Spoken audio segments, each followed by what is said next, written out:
ओम शांति। ओम शांति।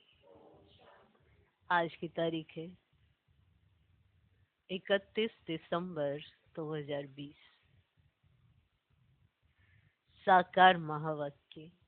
बाबा कहते, मीठे बच्चे, तुम्हारी ये ईश्वरीय मिशन है। तुम्हारी ये ईश्वरीय मिशन है। तुम सबको ईश्वर का बनाकर उन्हें बेहद का वर्षा दिलाते हो। तुम्हारी ये ईश्वरीय मिशन है। तुम सबको ईश्वर का बनाकर उन्हें बेहद का वर्षा दिलाते हो।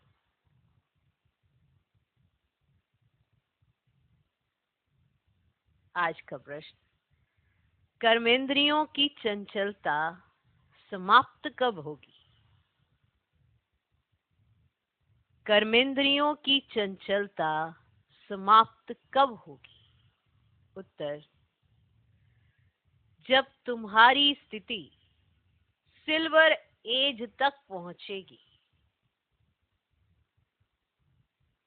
जब तुम्हारी स्थिति सिल्वर एज तक पहुंचेगी, अर्थात जब आत्मा त्रेता की सतो स्टेज तक पहुंच जाएगी, अर्थात जब आत्मा त्रेता की सतो स्टेज तक पहुंच जाएगी। हमारी रिटर्न जर्नी है ना, तो हम ऐसे पीछे से ऐसे जा रहे हैं, समझ आए? हम सीढ़ी ऐसे उतरी आत्मा, अब फिर पीछे से ऐसे जा रहे हैं। तो हमारी जब स्टेज आएगी, वो वाली स्टेज जो त्रेता की सतो स्टेज है, ऐसे पहुंची, ऐसे आए, ऐसे जाना है। तो जब तुम्हारी स्थिति सिल्वर एज तक पहुंचेगी, अर्थात जब आत्मा त्रेता की सतो स्टेज तक पहुंच जाएगी, तो कर्मेंद्रियों की चंचलता बंद हो जाएगी। तो कर्मेंद्रियों की चंचलता बंद हो जाएगी, माना त्रेता की सतो स्टेज। समझते हैं? समझ में आती है वाली पॉइंट? अभी तुम्हारी रिटर्न जर्नी है, वापस जा रहे हो ना। अभी तुम्हारी रिटर्न जर्नी है, इसलिए कर्मेंद्रियों को वश में रखना है। अभी तुम्हारी रिटर्न जर्नी है, इसलिए कर्मेंद्रियों को वश में रखना है। कोई भी छिपा कर ऐसा कर्म नहीं करना जो आत्मा पतित बन जाए। माना हमारी रिटर्न जर्नी है, तो हमें हमारे हर कर्म पर ध्यान देना चाहिए। ऐसा कोई कर्म नहीं होना चाहिए जिससे वापस से नीचे उतर जाए, क्योंकि हम ऐसे चढ़ रहे हैं ना सीढ़ी, तो वापस नीचे उतरेंगे तो फिर नीचे आ जाएंगे, पतित पना आ जाएगा। अब पतित से पावन बन रहे हैं, तमो प्रधान से सतो प्रधान बन रहे हैं, तो इस तरह के स्टेजेस है। तमो प्रधानता, फिर तमो, समझ रहे हैं? फिर तमो, फिर रजो प्रधानता तक पहुंचना है, फिर सतो, और फिर सतो प्रधानता। है, जब सतो प्रधान हो जाएंगे तो अस्थाई कुछ हो रही होगी, लेकिन त्रेता तक तो पहुंचो, माना उस स्टेज तक पहुंचो।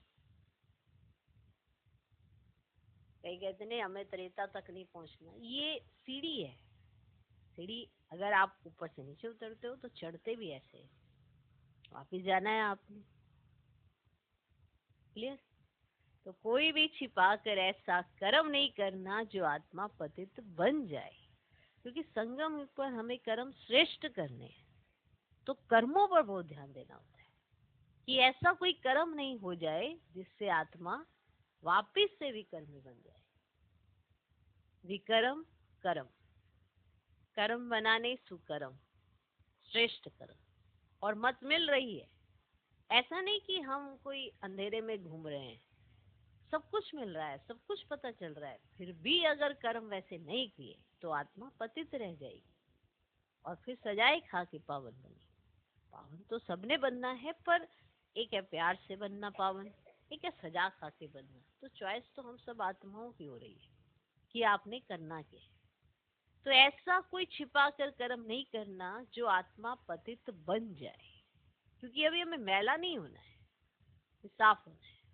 तो नया मैल कोई चढ़ना नहीं चाहिए, इस बात का ध्यान रखना चाहिए। तो ऐसा कोई कर्म छिपा कर नहीं करना जो आत्मा पतित बन जाए। अविनाशी सर्जन तुम्हें जो परहेज बता रहे हैं, अविनाशी सर्जन तुम्हें जो परहेज बता रहे हैं उस पर चलते रहो। परहेज बताई जाती है ना, किसी भी बीमारी से छुट्टी पानी है सदा काल की, तो परहेज रखनी पड़ती है। आपने पतितपना छोड़ना है तो तन मन की परहेज रखनी पड़ती है। तन की शुद्धता, मन की शुद्धता, दोनों की परहेज चाहिए तो आत्मा पावन होती है। ये अविनाशी सर्जन तुम्हें जो परहेज बता रहे हैं उस पर चलते रहो, तो बीमारी से छूट जाएगी। परहेज, परहेज बताई जाती है। कहीं ना कहीं कोई चीज नुकसानकारक होती है तो कहा जाता है इसकी क्या करो आप, परहेज करो। लेकिन अगर नहीं करते हैं तो कहा जाता है इनकी आसक्ति है, इसलिए ये आत्मा ये सब कुछ नहीं कर सकती, परहेज नहीं कर पा रही। अगर आप परहेज करेंगे तो सब कुछ हो जाएगा। वे खान पान की परहेज करते हो, मन में व्यर्थ संकल्प ना आए, अशुद्ध भाव ना पैदा हो, तो मनसा में परहेज रखते हो। क्या संकल्प लाने हैं क्या नहीं लाने हैं, हर चीजों की परहेज रखते हो। ऐसे थोड़ा कि कुछ बैठे हो और कुछ भी सोचने लग गए।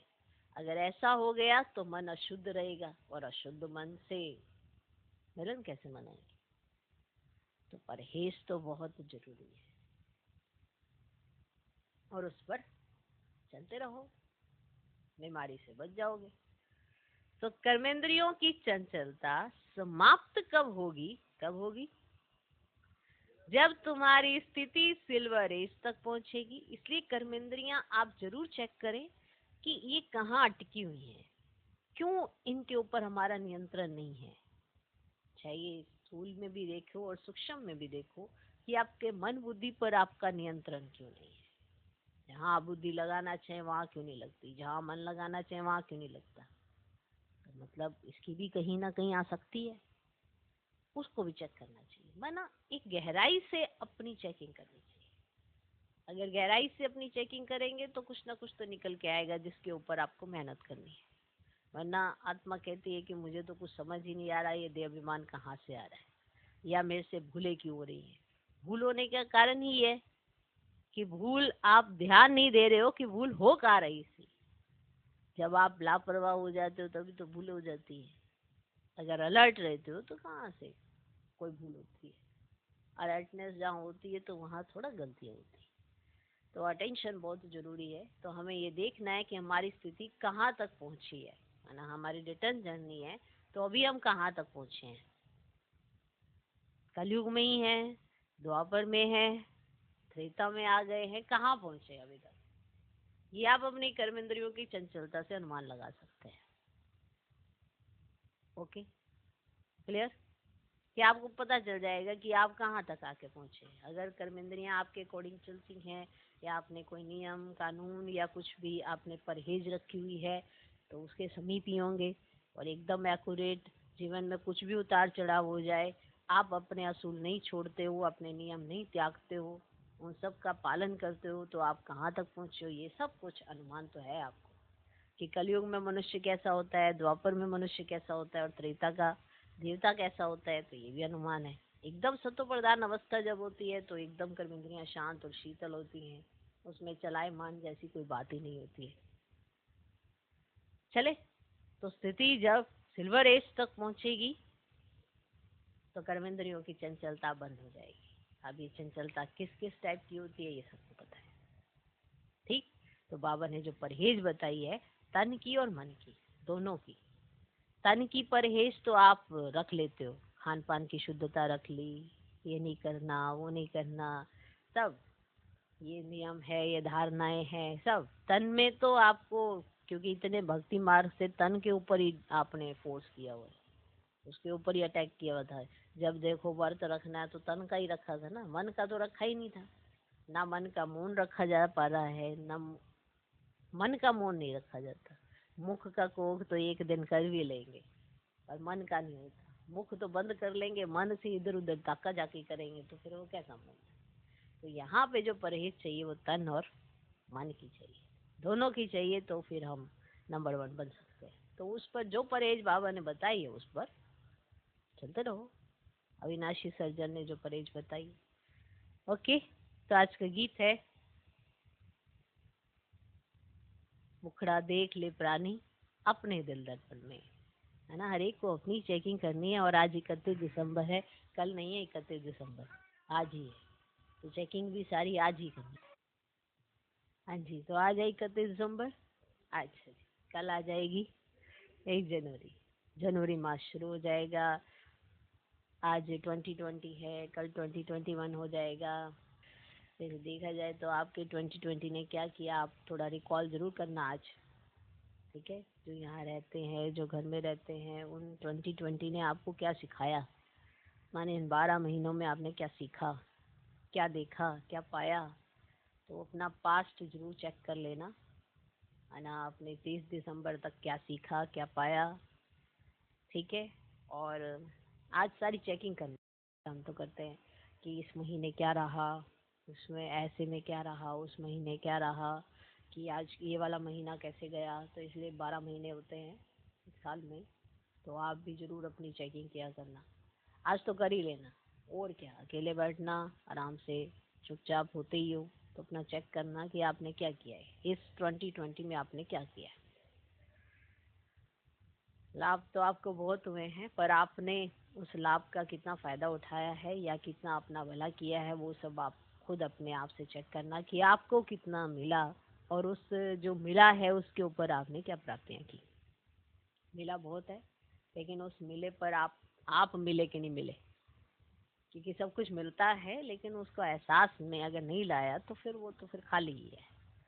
इतनी सारी प्राप्तियां होने के बाद भी अगर एहसास में नहीं लाया तो वो खाली है। और जो घर में रह रहे हैं, जो प्रवृत्ति में रहते हैं, जिनके अपने बंधन हैं, उन्होंने भी क्या अपने इस साल के अंदर क्या अचीवमेंट की। क्योंकि देखो, इस साल में सबसे बड़ी बात क्या थी, सिर्फ और सिर्फ अपना पुरुषार्थ, स्व का परिवर्तन। और कोई भी ऐसी सेवा किसी के हवाले नहीं की बाबा ने, सिर्फ कहा स्व का परिवर्तन। विश्व परिवर्तन के लिए सिर्फ और सिर्फ मनसा सेवा का उपयोग। देखो, पूरे वर्ष में मनसा सेवा के लिए कहा गया। वो तो अलग बात है कि बच्चे युक्तियां रचते हैं, तो कहीं ना कहीं सुबह से लेकर रात तक फिर वो इंटरनेट पर इस पर उस पर इस पर लगे ही रहते हैं।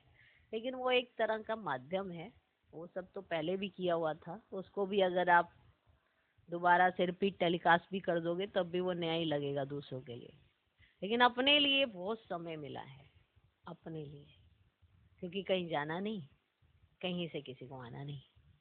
तो जब कहीं जाना नहीं, कहीं से किसी को आना नहीं, तो जो व्यवस्था आप करना चाहते थे वो कर सकते थे, है ना। सही मायने में मेरा सोचना यही है कि जैसा जो बनाना चाहे अपनी दिनचर्या को, इस 2020 ने पूरा चांस दिया उसको, वो बना सकता है।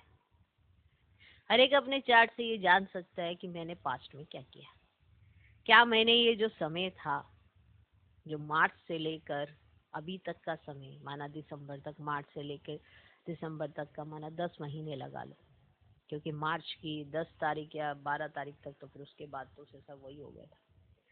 ठीक, तो वो तब से लेकर अब तक का लगाया जाए तो 10 महीने हो गए। इन 10 महीनों के अंदर आपने अपने में क्या परिवर्तन किया। चलो अप्रैल से भी लगाएं तो 9 महीने तो हैं ही हैं। 9 महीने का एक गर्भ जून कह दो कि आपने अपना कितना निर्माण किया, क्या समझा आपने आपको, या किस तरह से आपने उन सब चीजों के लिए अपने आप को प्रेरित किया जिस चीजों के लिए आपका जन्म हुआ है। तो आप मुखड़ा अपना देखिए, दूसरों का देखने से आपको कुछ नहीं मिलने वाला। इसलिए गीत भी बजाया, मुखड़ा देख ले प्राणी अपने दिल दर्पण में। माना आपने 2020 में क्या किया, क्या पाया, क्या खोया, कितना समय था और आपने उस समय को गवाया या सफल किया, ये आप अपनी से, चाहे कोई कहीं भी होता, चाहे आप चलो सब यहाँ पर हो, आप कहीं पर भी होते, खाना पीना रहना सोना ये तो कोई भी करता। कोई हॉस्टल में भी रहता है, वो भी अपने खाने पीने का प्रबंध तो वो खुद ही करता है।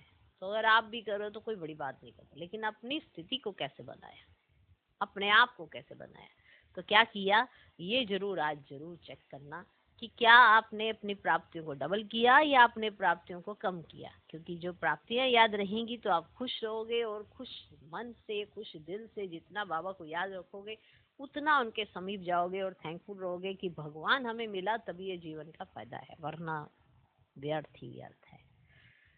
तो इस 2020 में बहुत कुछ हुआ, लेकिन आपके साथ क्या हुआ ये हर एक अपना इंडिविजुअल जरूर चेक करे, क्योंकि इस 2020 ने इंडिविजुअल पुरुषार्थ करने का बहुत बड़ा चांस दिया है। तो ये ऐसा नहीं अनलक्की है, बहुत लक्की है हर ब्राह्मण के लिए, क्योंकि हर एक को अपना अपना पुरुषार्थ करना है, कहीं जाना नहीं, कहीं से किसी को आना नहीं, नहीं। और जिसने नियम पर मान चला है उसको खुद में भी एहसास होता कि हमने नियम पर मान चला है ना, तो हम बहुत सेटिस्फेक्शन अपने आप में महसूस होती है। क्योंकि देखो, हमने आपको बांध के रखा नहीं, पर फिर भी आप बंध गए कि यहाँ से कहीं जाना नहीं, ठीक है, यहाँ किसी का आना नहीं। तो ये सारे नियम जो बाबा ने कहे हमें, अगर मैंने वो अप्लाई किए तो खुद में जाके 31 दिसंबर 2020 में थोड़ा रिलैक्सेशन मिलेगा कि हाँ भाई हमने ये अप्लाई किए, क्योंकि जो बाबा ने कहा मैंने अप्लाई की। तो आज आज देखो दिन भी क्या है, 31 दिसंबर को वीरवार, 31 दिसंबर को वीरवार है। माना 2020 कितना अच्छा है कि वो लास्ट दिन भी आपको कितना वंडरफुल दिन देके जा रहा है, सतगुरुवार। माना मुंह मीठा करा के जा रहा है आपका। माना आज कोई भी बाबा के घर में जाएगा अपनी टोली तो जरूर पाएगा, क्योंकि आज क्या है, सतगुरुवार है। तो चले, तो गीत क्या है, मुखड़ा देख ले प्राणी अपने दिल दर्पण में। ओम शांति। रूहानी बच्चों प्रति रूहानी बाप समझा रहे हैं, ना सिर्फ तुम बच्चों को, जो भी रूहानी बच्चे प्रजापिता ब्रह्मा मुखवंशावली हैं वे जानते हैं, हम ब्राह्मणों को ही बाप समझाते हैं। पहले तुम शूद्र थे, फिर आकर ब्राह्मण बने हो। बाप ने वर्णों का भी हिसाब समझाया है। दुनिया में वर्णों को भी समझते नहीं, सिर्फ गायन है। अभी तुम ब्राह्मण वर्ण के हो, फिर देवता वर्ण के बनेंगे। विचार करो, ये बात राइट है? जज योर सेल्फ, जज योर सेल्फ। देखा, जज योर सेल्फ माना खुद अपने आप से जज करो। हमारी बात सुनो और भेंट करो। शास्त्र जो जन्म जन्मांतर सुने हैं और जो ज्ञान सागर बाप समझाते हैं उनकी भेंट करो। राइट क्या है ना, आप खुद चेक करो राइट क्या है। ब्राह्मण धर्म अथवा कुल बिल्कुल भूले हुए हैं। तुम्हारे पास विराट रूप का चित्र राइट बना हुआ है, इस पर समझाया जाता है। बाकी इतनी भुजाओं वाले चित्र जो बनाए हैं और देवियों को हथियार आदि बैठ दिए हैं, वे सब है रोंग।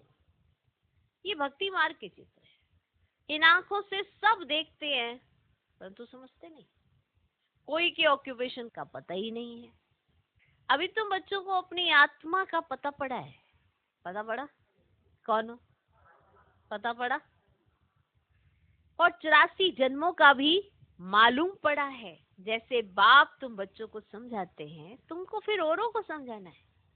शिव बाबा तो सबके पास नहीं जाएंगे, जरूर बाप के मददगार चाहिए ना, इसलिए तुम्हारी ये ईश्वरीय मिशन। तुम सबको ईश्वर का बनाते हो, समझाते हो। वे हम आत्माओं का बेहद का बाप है, उनसे बेहद का वर्षा मिलेगा। जैसे लौकिक बाप को याद किया जाता है, उनसे भी जास्ती पालौकिक बाप को याद करना पड़े। लौकिक बाप तो अल्पकाल के लिए सुख देते हैं, बेहद का बाप बेहद का सुख देते हैं। ये अभी आत्माओं को ज्ञान मिलता है। अभी तुम जानते हो 3 बाप है, लौकिक, पालौकिक और अलौकिक। बेहद का बाप अलौकिक बाप द्वारा तुमको समझा रहे। इस बाप को कोई भी जानते ही नहीं। ब्रह्मा की बायोग्राफी का किसको पता ही नहीं है। उनका ऑक्यूपेशन भी जानना चाहिए ना। शिव की, श्री कृष्ण की महिमा गाते हैं, बाकी ब्रह्मा की महिमा कहाँ।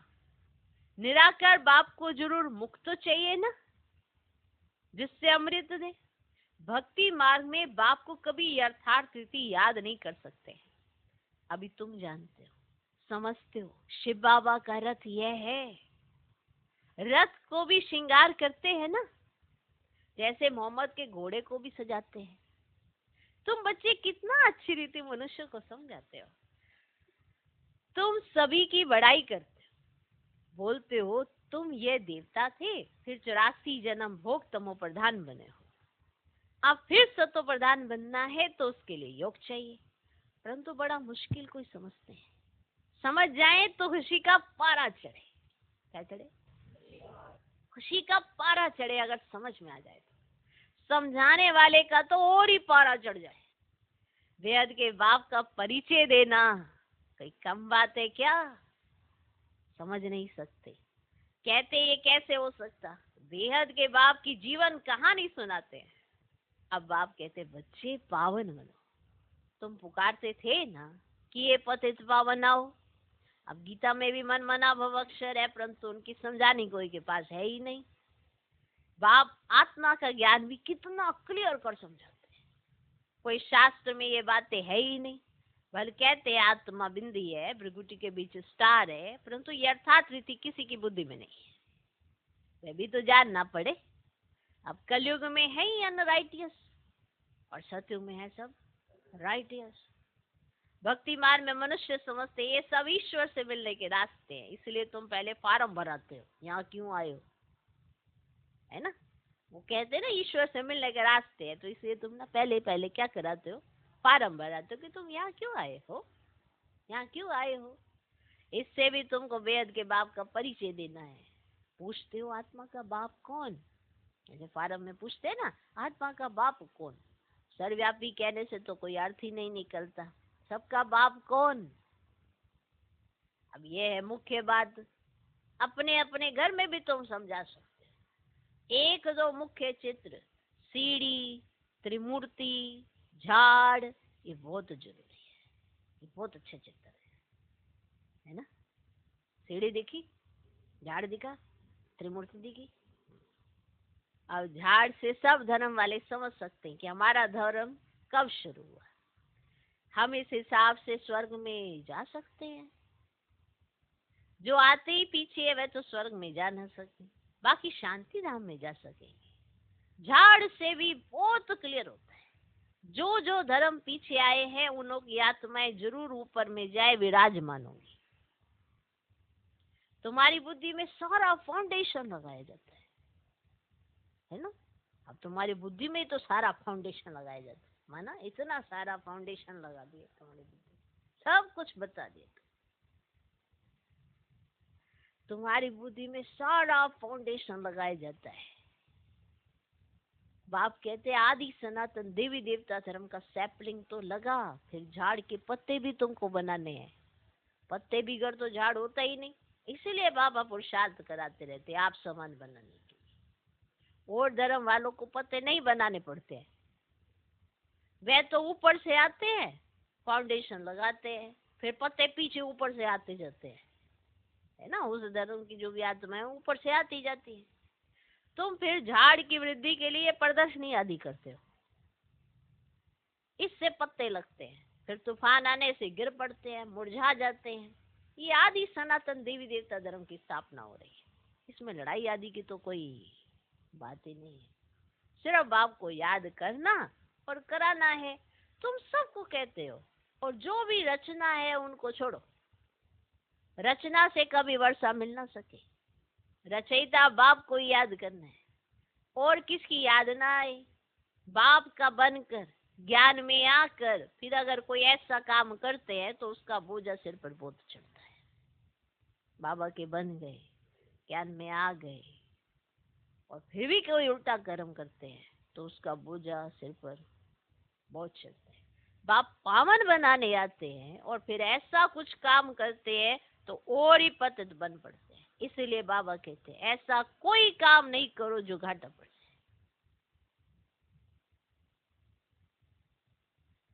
बाप की गलानी होती है ना, ऐसा कर्म नहीं करो जो विक्रम जास्ती हो जाए।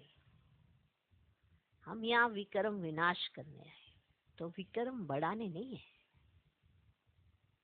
तो ऐसा कोई कर्म नहीं करो जो विक्रम जास्ती हो जाए। परहेज भी रखनी है, दवाई में भी परहेज रखी जाती है। डॉक्टर कहे ये खटाई आदि नहीं खाना है तो मानना चाहिए कि खटाई से तुम्हें परहेज रखनी है, कि खटाई नहीं खानी है, ये खटाई आदि तुम्हें नहीं खानी है तो परहेज रखनी चाहिए, मानना चाहिए ना डॉक्टर का। कर्मेंद्रियों को वश करना पड़ता है। अगर छिपा कर खाते रहेंगे, अगर छिपा कर खाते रहेंगे तो फिर दवाई का असर नहीं होगा। इसको कहा जाता है आसक्ति, दिल है खाने की, उसी की तरफ जाएंगे। सारी चीजें पड़ेंगी फिर भी वही खानी। डॉक्टर कहे खटाई आदि नहीं खाना है तो मानना चाहिए, कर्मेंद्रियों को वश करना पड़ता है। अगर छिपा कर खाते रहेंगे तो फिर दवाई का असर नहीं होगा। इसको कहा जाता है आसक्ति। बाप भी शिक्षा देते यह नहीं करो, सर्जन है ना, लिखते हैं बाबा मन में संकल्प बहुत आते हैं, खबरदार रहना है। गंदे स्वपन मनसा में संकल्प आदि बहुत आएंगे, इनसे डरना नहीं है। सत्युग त्रेता में ये बातें होती नहीं। तुम जितना आगे नजदीक होते जाएंगे, सिल्वर एज तक पहुंचेंगे, तब कर्मेंद्रियों की चंचलता बंद हो जाएगी। इसलिए अपनी वृत्ति पर बहुत ध्यान दो। जैसे ही आप अपनी वृत्ति को शुद्ध बनाते हो तो कर्मेंद्रियां शांत होने शुरू हो जाती है। वरना आपकी वृत्ति के अंदर ये पुरुष है, ये स्त्री है, ये गोरा है, ये काला है, यही भान लगा रहेगा। जहाँ आज तक भी अगर गोरा काला स्त्री पुरुष ये भान है तो अभी तक कलयुग में ही चक्कर काट रहे हैं। तो कर्मेंद्रियों को वश करना है। सत्युग त्रेता में वश थी ना, थी ना। जब उस त्रेता की अवस्था तक आओ तब वश होंगे, फिर सत्युग की अवस्था में आएंगे तो सत्व प्रधान बन जाएंगे, फिर सब कर्मेंद्रियां पूरी वश हो जाएंगी। कर्मेंद्रियां वश थी ना, थी ना, नई बात थोड़ी है। आज कर्मेंद्रियों के वश हैं, कल फिर पुरुषार्थ कर कर्मेंद्रियों को वश कर लेते हैं। वे तो 84 जन्मों में उतरते आए हैं, अभी रिटर्न जर्नी है। सबको सतो प्रधान अवस्था में जाना है। अपना चार्ट देखना है, हमने कितने पाप कितने पुण्य किए हैं, ये जरूर चेक करना कि आपने इस वर्ष में क्या किया, कितने पुण्य किए कितने पाप किए। आप हर मास का भी चेक किया करो, आप हर हफ्ते का चेक किया करो, जरूर चेक किया करो। चेकिंग करोगे तो आपको पता रहेगा कि आप कर क्या रहे हो। बिना चेकिंग के कोई सुधार नहीं होता। किसी भी चीज में चेकिंग होती है तो सुधार भी होता है। अपनी एक डायरी होनी चाहिए, खुद की अपनी डायरी होनी चाहिए, खुद के अपने एक असूल होने चाहिए। तो अपना चार्ट देखना है, हमने कितने पाप कितने पुण्य किए हैं। बाप को याद करते करते आयरन एज से सिल्वर एज तक पहुंच जाएंगे तो कर्मेंद्रियां वश हो जाएंगी। फिर तुमको महसूस होगा अभी कोई तूफान नहीं आते हैं, वह भी अवस्था आएगी। फिर आपको खुद में भी महसूस होगा कि अब मेरी कर्मेंद्रियां ऐसे चलायमान नहीं होती है, किसी भी चीज की आसक्ति नहीं है, यह आपको खुद महसूस होगा। वह भी अवस्था आएगी। फिर गोल्डन एज में चले जाएंगे। मेहनत कर पावन बनने से खुशी का पारा भी चढ़ेगा। जो भी आते हैं उनको समझाना है कैसे तुमने 84 जन्म लिए हैं। जिसने 84 जन्म लिए हैं वही समझेंगे। कहेंगे अब बाप को याद कर मालिक बनना है। 84 जन्म नहीं समझते हो तो शायद राजाई के मालिक नहीं बने होंगे। अगर 84 जन्म समझ में नहीं आ रहे हैं तो राजाई के मालिक नहीं बने होंगे, क्योंकि समझाया पूरा एक्यूरेट जा रहा है। फिर भी अगर समझ में नहीं आ रहा है तो ये एक्सेप्ट कर लिया जाता है कि शायद ये ऐसा ही है। इसलिए हम कहते हैं भगवान समझाता है, फिर लास्ट में वो खुद समझ जाता है कि किसको कितना समझाना है, क्योंकि जो जितना पुरुषार्थ करता है वो उतना ही पाता है। समझना तो है ही है, आज नहीं तो कल, कल नहीं तो परसों, हर एक ने समझना है। मेरा समझने का पार्ट कब है वो मेरे पुरुषार्थ पर निर्भर करेगा, आपका समझने का पार्ट कब है ये आपके पुरुषार्थ पर निर्भर करेगा।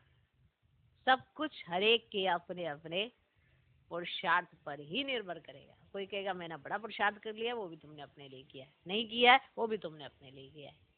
जो भी कर रहा है जो यहाँ पे वो सब अपने लिए कर रहा है।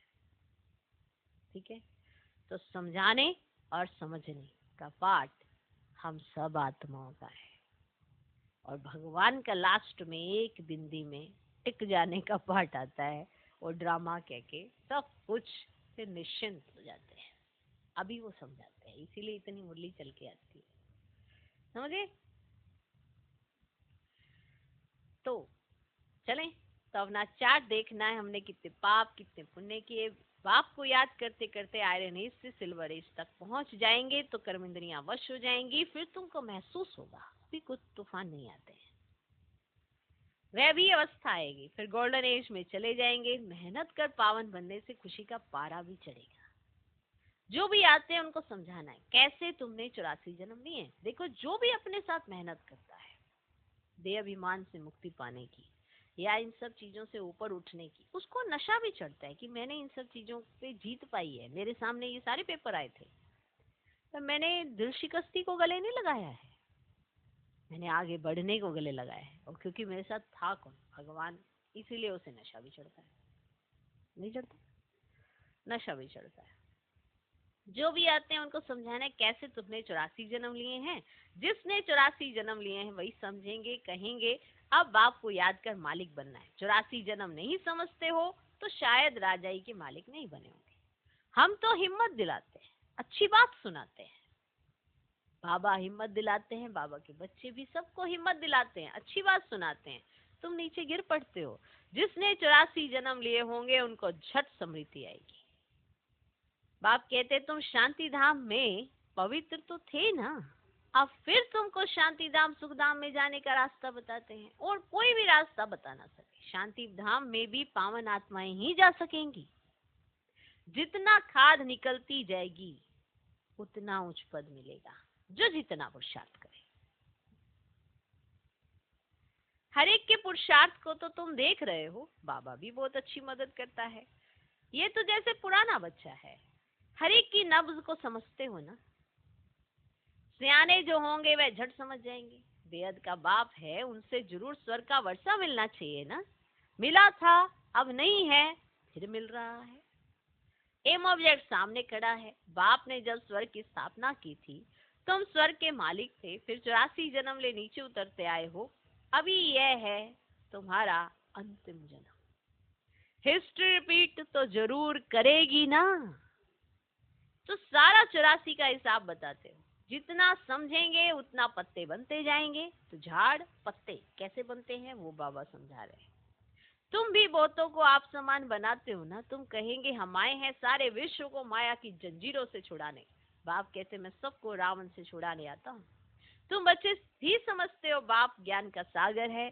तुम भी ज्ञान प्राप्त कर मास्टर ज्ञान सागर बनते हो ना। ज्ञान अलग है, भक्ति अलग है। तुम जानते हो भारत का प्राचीन राजयोग बाप ही सिखलाते, जानते हो? कोई मनुष्य सिखला नहीं सकते। परंतु ये बात सबको कैसे बताएं? यहाँ तो असुरों के विघन भी बहुत पड़ते हैं। आगे तो समझते थे शायद कोई कीचड़ा डालते हैं, ऐसे समझ में आता था कि शायद कोई ऊपर से कीचड़ा डालते हैं। अभी समझते हो ये विघन कैसे डालते हैं, हमारा यज्ञ में विघन रूप कैसे बनते हैं। नथिंग न्यू, कल पहले भी ये हुआ था। तुम्हारी बुद्धि में ये सारा चक्र फिरता रहता है। बाबा हमको सृष्टि के आदि मध्य अंत का राज समझा रहे हैं।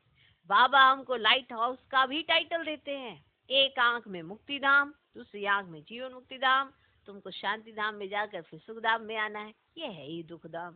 बाप कहते हैं इन आंखों से जो कुछ तुम देखते हो ना, इनको भूलो, अपने शांति धाम को याद करो। आत्मा को अपने बाप को याद करना है, इसको ही अव्यभिचारी योग कहा जाता है। ज्ञान भी एक से ही सुनना है, वह है अव्यभिचारी ज्ञान। याद भी एक को करो, मेरा तो एक, दूसरा ना कोई। जब तक अपने को आत्मा निश्चय नहीं करेंगे तब तक एक की याद आएगी नहीं। आत्मा कहती है मैं तो एक बाबा की ही बनूंगी, मुझे जाना है बाबा के पास। ये शरीर तो पुराना जड़ जड़ीभूत है, इनमें भी ममत्व नहीं रखना है। ये ज्ञान की बात है। अब देखो ये समझ की बात है कि इसमें ममत्व नहीं रखना, इसका मतलब ये नहीं है कि इसकी ध्यान नहीं रखना, ये भी बाबा को समझाना पड़ता है। ये ज्ञान की बात है। ऐसे नहीं कि शरीर की संभाल नहीं करनी है, अंदर में समझना है ये पुरानी खाल है, इनको तो अब छोड़ना है। तुम्हारा ये बेहद का सन्यास, वे तो जंगल में चले जाते हैं, है ना। आपको ये समझना है इसकी संभाल करनी है। तो पुरानी खाल और पुराना शरीर और बीमारियां और ये सब चीजों की संभाल और समझ, ये ज्ञान से आती है। माना हर पॉइंट पॉजिटिविटी के लिए होता है, नेगेटिविटी के लिए नहीं होता है। लेकिन इंसान है कि अपनी नेगेटिविटी के लिए, शिकस्ती के लिए पता नहीं कौन कौन से पॉइंट पकड़ लेगा। तो अंदर में समझना है ये पुरानी खाल है, इनको तो अब छोड़ना है। तुम्हारा है बेहद का सन्यास, वह तो जंगल में चल जाते, तुमको घर में रहते याद में रहना है। याद में रहते रहते तुम भी शरीर छोड़ सकते हो, कहाँ भी हो तुम बाप को याद करो। याद में रहेंगे, स्वदर्शन चक्रधारी बनेंगे, तो कहाँ भी रहते तुम उच्च पद पालेंगे। जितना इंडिविजुअल मेहनत करेंगे, तो माना 2020 का वरदान है ना, इंडिविजुअल पुरुषार्थ। माना कोई किसी से पुरुषार्थ नहीं कराएगा, है ना। पहले सेंटर जाते थे, नियम थे, अब नियम उस हिसाब से कईयों के डामाडोल होने लगेंगे, क्योंकि किसी के उसमें नहीं है। सबको अपना इंडिविजुअल, जितना जिसने बाप को समझा उस हिसाब से वो चलेगा। जिसने अपनी धारणाओं पर अपने आप में नशा चढ़ाया है, वो किसी की वजह से धारणाएं नहीं कर रहा है, डायरेक्ट भगवान ने जो कहा है तन मन की धारणाओं के लिए, उस पर वो ध्यान दे रहा है। तो इंडिविजुअल मेहनत करेगा, तो जितना इंडिविजुअल मेहनत करेंगे उतना पद पाएंगे। घर में रहते भी याद की यात्रा में रहना है। अभी फाइनल रिजल्ट में थोड़ा टाइम पड़ा है, फिर नई दुनिया भी तैयार चाहिए ना। अभी कर्मातीत अवस्था हो जाए तो सूक्ष्म वतन में रहना पड़े, सूक्ष्म वतन में रहकर भी फिर जन्म लेना पड़ता है। आगे चलकर तुमको सब साक्षात्कार होगा। अच्छा, मीठे मीठे सिकिलधे बच्चों प्रति माता पिता बाप दादा का याद, प्यार और गुड मॉर्निंग। रूहानी बाप की रूहानी बच्चों को नमस्ते। हम रूहानी बच्चों की भी रूहानी बाप को नमस्ते नमस्ते नमस्ते। Good morning good morning. धारणा के लिए मुख्य कारण, पहला पॉइंट, एक बाप से ही सुनना है, एक की ही अव्यभिचारी याद में रहना है। इस शरीर की संभाल रखनी है, लेकिन ममत्व नहीं रखना है। एक बाप से ही सुनना है, एक की ही याद में, माना अव्यभिचारी याद में रहना है। इस शरीर की संभाल रखनी है, लेकिन ममत्व नहीं रखना है। दूसरा पॉइंट, बाप ने जो परहेज बताई है उसे पूरा पालन करना है। कोई भी ऐसा कर्म नहीं करना है जो बाप की गलानी हो, पाप का खाता बने। अपने को घाटे में नहीं डालना है। बाप ने जो परहेज बताई है उसे पूरा पालन करना है। कोई भी ऐसा कर्म नहीं करना है जो बाप की गलानी हो, पाप का खाता बने। अपने को घाटे में नहीं डालना है। आज का वरदान, अपनी विशाल बुद्धि रूपी तिजोरी द्वारा, वाह, अपनी विशाल बुद्धि रूपी तिजोरी द्वारा, मानो बुद्धि बहुत बड़ी तिजोरी है, विशाल बुद्धि रूपी तिजोरी, ज्ञान रत्नों का दान करने वाले महादानी भव। अपनी विशाल बुद्धि रूपी तिजोरी द्वारा ज्ञान रत्नों का दान करने वाले महादानी भव। ध्यान से सुनना, अभी ध्यान से। बुद्धि सभी कर्मेंद्रियों में शिरोमणि गाई हुई है। वाह, आप कर्मेंद्रिय जीत होने जाते ना, बुद्धि भी उसके अंदर ही आती है। बुद्धि सभी कर्मेंद्रियों में शिरोमणि गाई हुई है। जो विशाल बुद्धि है, अर्थात जिनकी बुद्धि सालिम है, उनका मस्तक सदा चमकता है।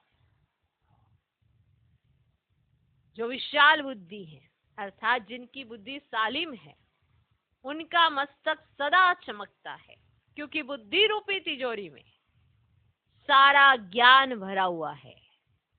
वे अपनी बुद्धि रूपी तिजोरी से ज्ञान रत्नों का दान कर महादानी बन जाते हैं। तो बुद्धि को सदा ज्ञान का भोजन देते रहो।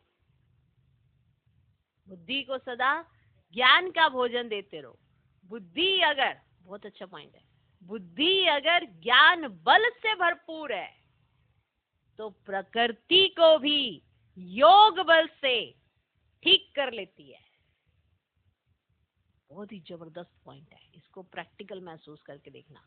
बुद्धि अगर ज्ञान बल से भरपूर है, क्योंकि ज्ञान है, लेकिन अगर बुद्धि में ज्ञान है और सही समय पर वो इमर्ज होता है, तो आप प्रकृति को भी योग बल से ठीक कर लेते। क्योंकि सही समय पर ज्ञान प्रकट होना चाहिए ना। इसे हा हा हा हा कार मचाने से क्या होगा? बुद्धि में ज्ञान है कि हम इस शरीर के मालिक हैं, ठीक है, लेकिन अगर आपको ठीक करना है तो योग बल से ठीक होता है। तो प्रकृति को भी योग बल से ठीक कर लेती है अगर बुद्धि में ज्ञान बल होता है। बहुत विशेष पॉइंट है, जरूर विचार करना। बुद्धि अगर ज्ञान बल से भरपूर है तो प्रकृति को भी योग बल से ठीक कर लेती है। सर्वोत्तम बुद्धि वाले संपूर्ण ज्ञान से सर्वोत्तम कमाई कर वैकुंठ की बादशाही प्राप्त करते हैं। सर्वोत्तम बुद्धि वाले, क्योंकि जो बुद्धि है वो बहुत माना कि हमारे पुरुषार्थ के लिए सबसे मेन पॉइंट है बुद्धि, कि आप उसमें क्या डालते हो। सर्वोत्तम बुद्धि वाले संपूर्ण ज्ञान से सर्वोत्तम कमाई कर वैकुंठ की बादशाही प्राप्त कर लेते हैं। बहुत जबरदस्त वरदान है आज का स्लोगन। शक्ति स्वरूप स्थिति का अनुभव करना है तो संकल्पों की गति को धैर्यवत बनाओ। अगर आपने अपने अंदर शक्ति स्वरूप स्थिति का अनुभव करना है तो संकल्पों की गति को धैर्यवत बनाओ। है ना, अगर आपके अंदर इतने संकल्प चलते हैं तो जो भगवान से आपको शक्ति मिल रही है उसको आप प्रैक्टिकल देख नहीं पाएंगे। स्थिति चाहिए वो वाली, और उस स्थिति के लिए आपके संकल्पों की गति धैर्यवत होनी चाहिए, स्लो होनी चाहिए और श्रेष्ठ होनी चाहिए। ये नहीं कि संकल्प चलते ही कहते हमारे तो संकल्प चलते ही नहीं, वो स्लो वाला नहीं चाहिए। लेकिन जो चले, स्लो चले, धैर्यवत चले, लेकिन श्रेष्ठ चले, उससे आपकी जो शक्ति स्वरूप है वो दिखाई देता है। इनमें शक्ति है तो हम भी एक आत्मा है, आप भी आत्मा है, ये भी आत्मा है, ये भी आत्मा, सारी आत्माएं ही थी। दादियां भी आत्मा, ये भी आत्मा, पर जो सोचने समझने की जो शक्ति है ना इनके पास, जो भगवान ने कहा उसको प्रैक्टिकल यूज करके देखना, ये पावर है इनके पास। भगवान ने कहा अपने संकल्पों की गति को धैर्यवत बनाओ, बना लिया। जो उन्होंने कहा वैसा करके देखो, कर लिया, तो फिर रिजल्ट भी तो वैसे ही मिलता है। शक्ति स्वरूप स्थिति का अनुभव करना है तो संकल्पों की गति को धैर्यवत बनाओ। ओम शांति।